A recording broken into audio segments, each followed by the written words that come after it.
social media is either going to serve you moving forward in your grief, or it's going to stall you moving forward in your grief. We're not talking about speeding up the process of grief. We're talking about how healthy your grief journey is. Let's take responsibility for what we're feeding our spirit. We need to meditate on the things that are going to bring life to our grief journey. What are we meditating on? Is it noble? Is it pure? Is it praiseworthy? Hey everyone, welcome back to another Good Grief podcast. We're so glad you're here.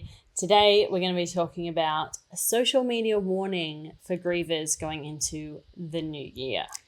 And it's important because going into a new year with grief is so different than going into a new year after just a bad year or a stressful year, an overwhelming year. So I want to break that down.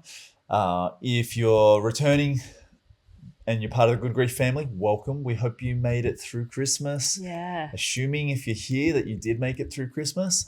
Friend of ours, Casey Barris, who was on the podcast, she texted and just said she hoped that our parents' presence was felt through Christmas. So beautiful. Despite having 24 people at your family's Christmas and like 3 at ours and then 5 including my mum's neighbours. Yeah, it was full. Both ends of the spectrum. And we felt it all. And so we hope that you have made it through Christmas and you were able to find some peace and solace and also to be able to honour your loved one in a beautiful way this season, no matter how that felt for you. Yeah. So we definitely tried to make a point of talking about them and bringing them up. But that's not necessarily the case from family members or friends and that sort of thing. So yeah, it can be tough. That's why we hear from everyone in our Good Grief family how important it is to hear from each other, to support each other and show up. So, hey, just showing up today, you've already taken a step forward. Well done. Yes. And thanks for being here, everyone. If you're new to our world, we just want to say welcome. And what we would love is for you to rate the podcast. It just helps every listener and helps us to reach more people. And so we would just love that this coming new year. So instead of a New Year's resolution, a New Year's review would be just amazing and would really help us out. We'd love that. That's awesome. A New Year's review, that'd be amazing. Let's get into things. Where should we start? I mean, social media. What did it look like back in our 2012, time? 2013. So for those new to our world, 2012, 2013 is when we lost a parent each.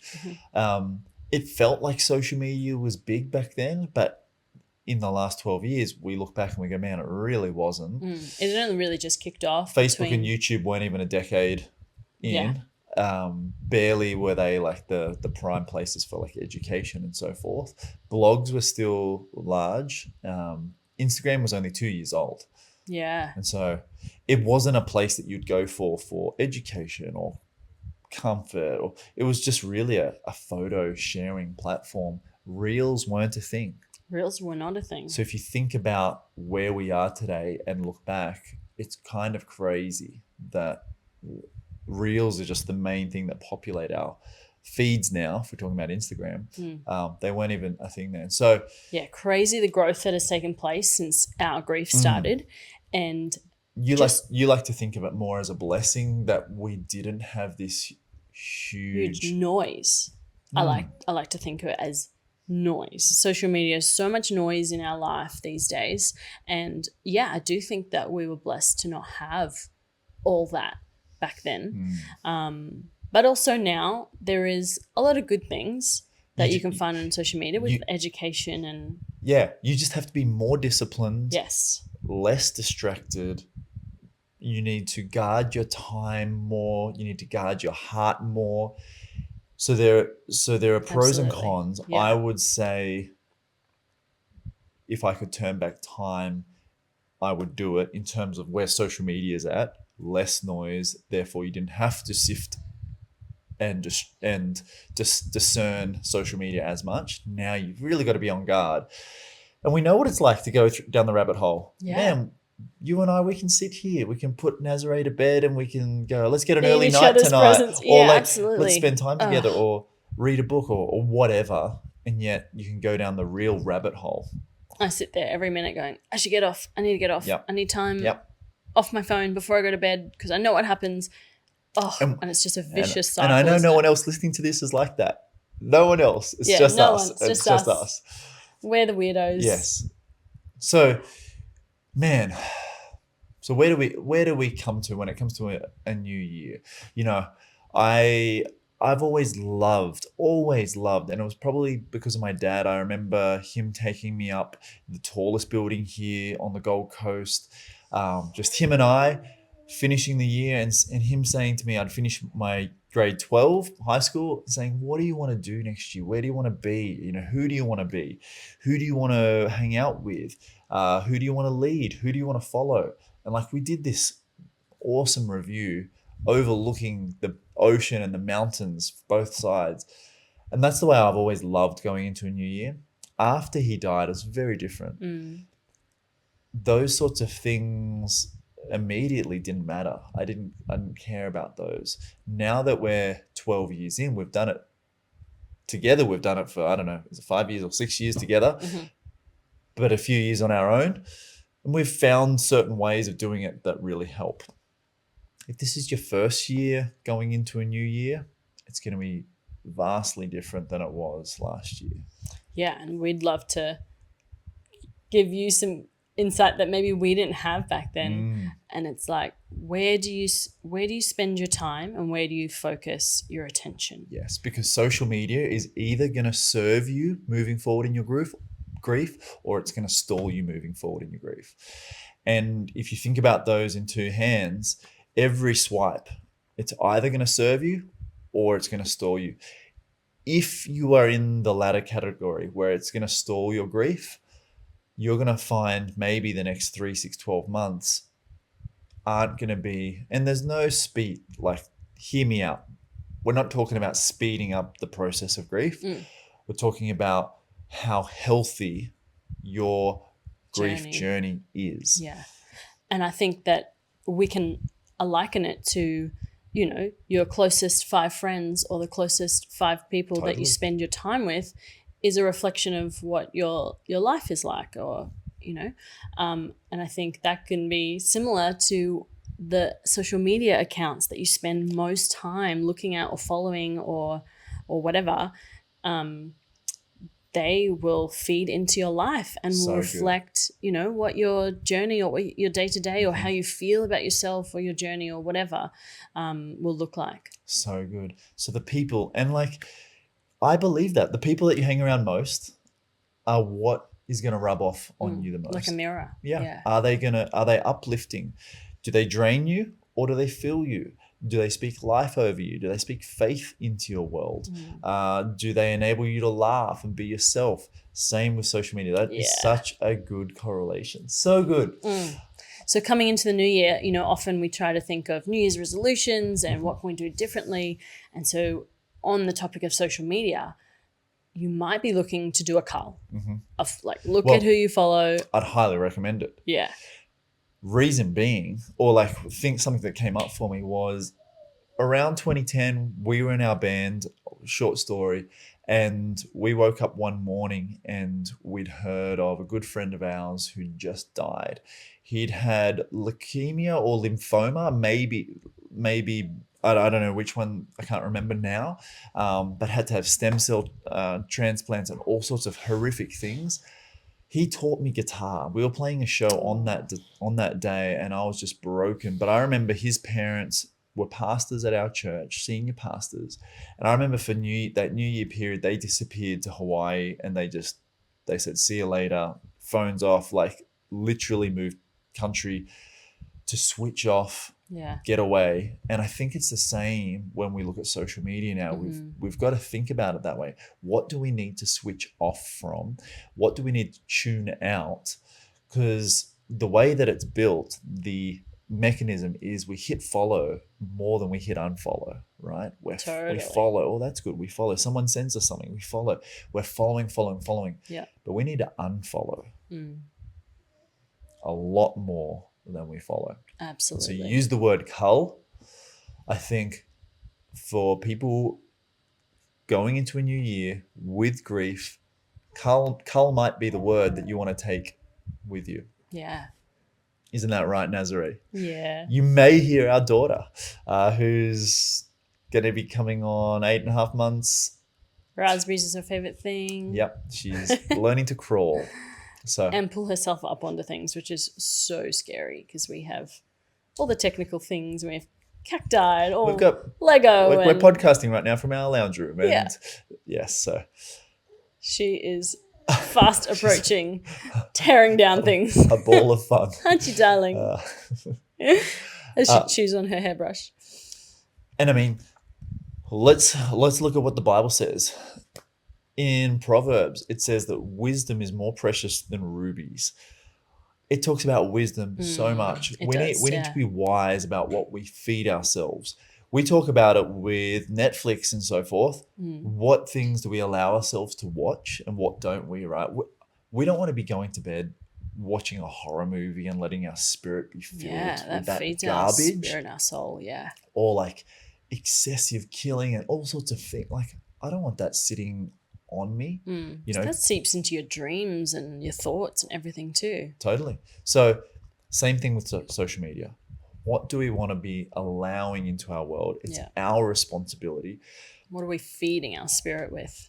And so the Bible says wisdom is more precious than rubies. We need to chase wisdom.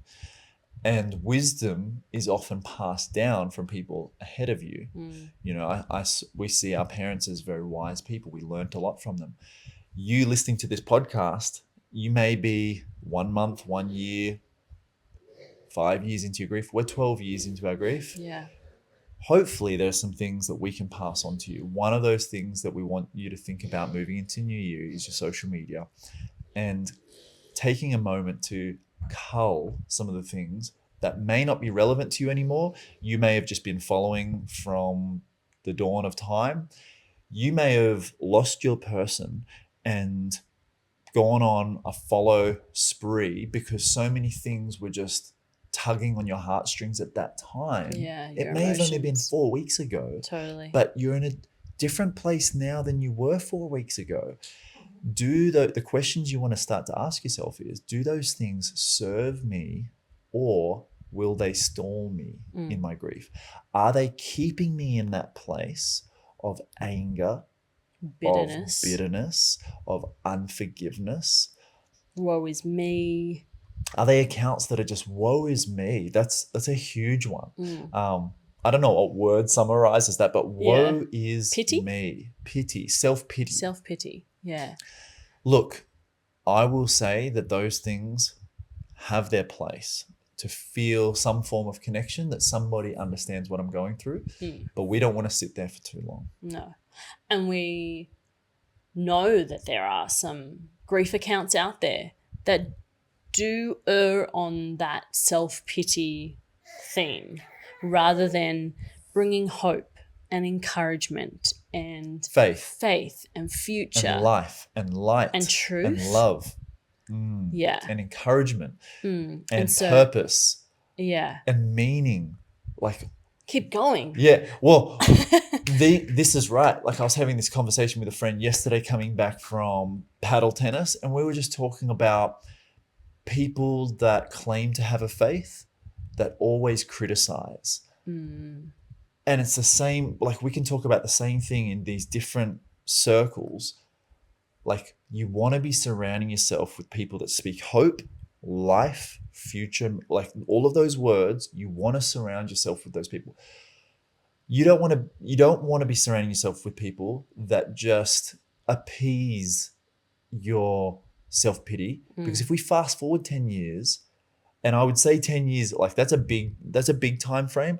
If we're still in a place of self-pity and lingering in like those 10 years, I'm not sure how much fruit, how much life will have come from that. And I would hate for anyone to journey with us for 10 years and turn around and say, I wasted most of those, because no one encouraged me.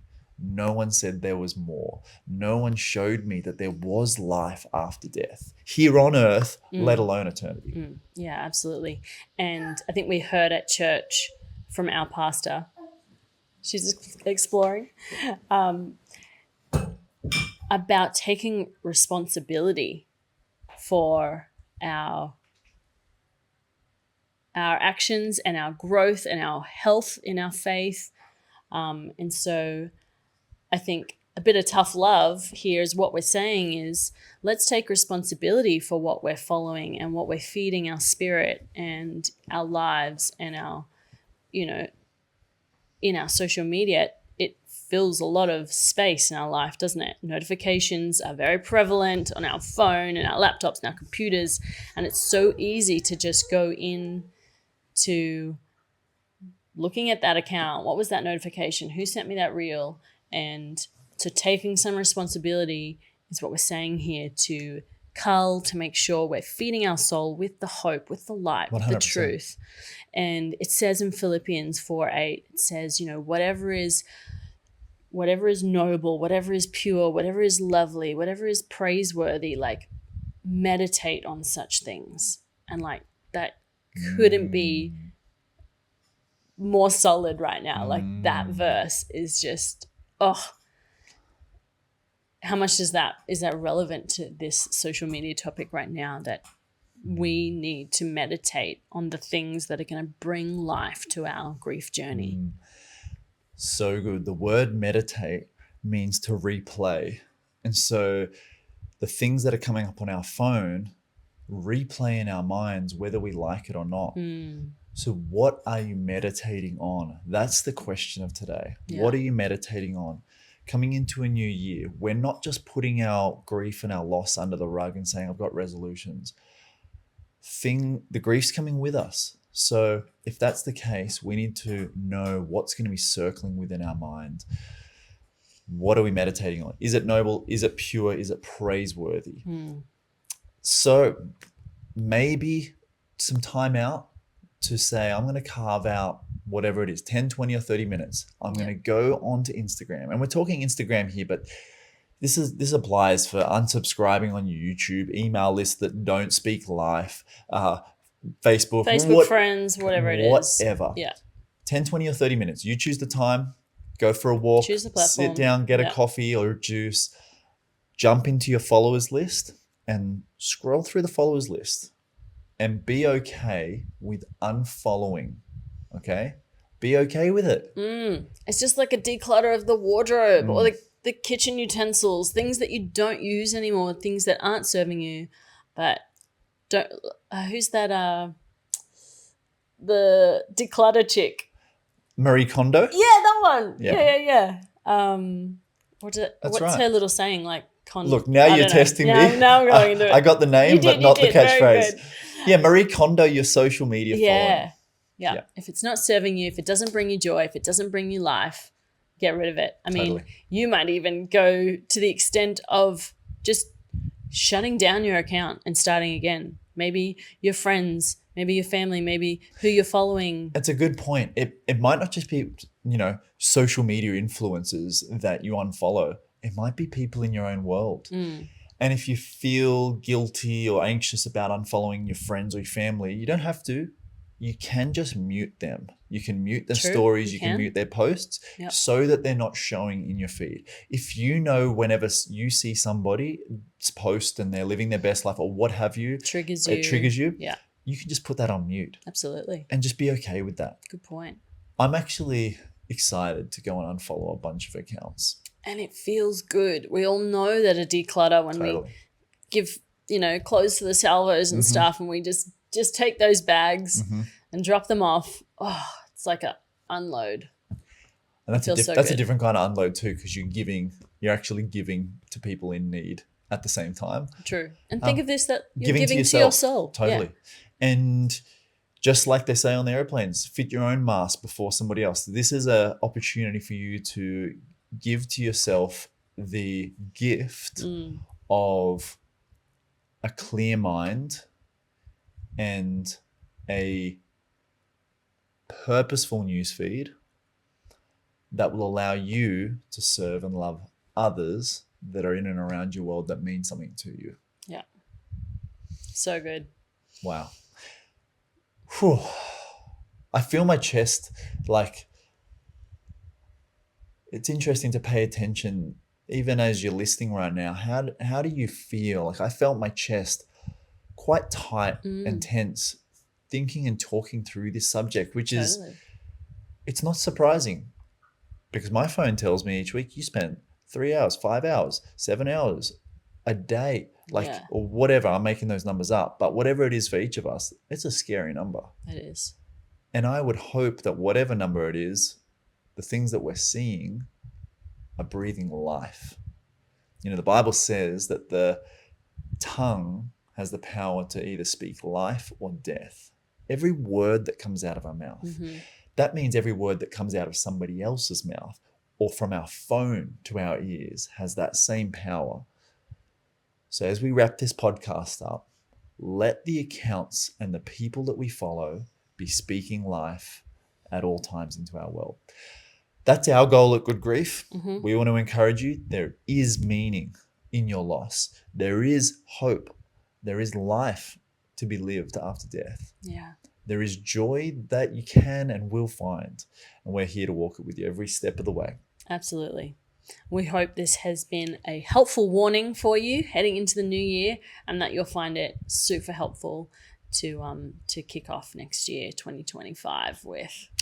100%. We look forward to seeing you in 2025. Yeah. And thank you for journeying through this year with us. Like we said, if you've been with us for some time, or this whole year, or these 60 whatever episodes, thank you. Bless you. We're praying for you every single day without a shadow of a doubt. We'll see you in 2025. Be blessed. Big love. Bye for now.